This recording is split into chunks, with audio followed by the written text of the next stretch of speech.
What's up, guys? I want to talk about how to get smooth, stabilized footage when you're using a camera with no stabilization and a lens with no stabilization.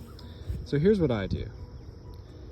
I shoot in slow motion. So I'm shooting 120 frames a second. I usually set the shutter speed and the ISO to auto, the aperture all the way open, and I usually expose a little bit below 0 for the exposure compensation. I try to hold it up to my eye because that helps stabilize the camera. Some people like to hold straps and that'll help stabilize, or put a grip on the bottom. I don't really do that because I hate straps and I don't want to carry any extra stuff. But yeah, holding it up to your eye and shooting in slow motion will give you some really smooth, stable shots, especially if you're staying static and you're not moving around too much.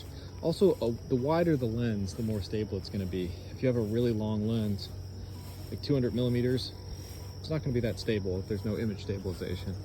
So yeah, check out some of this footage and let me know what you guys think in the comment section below.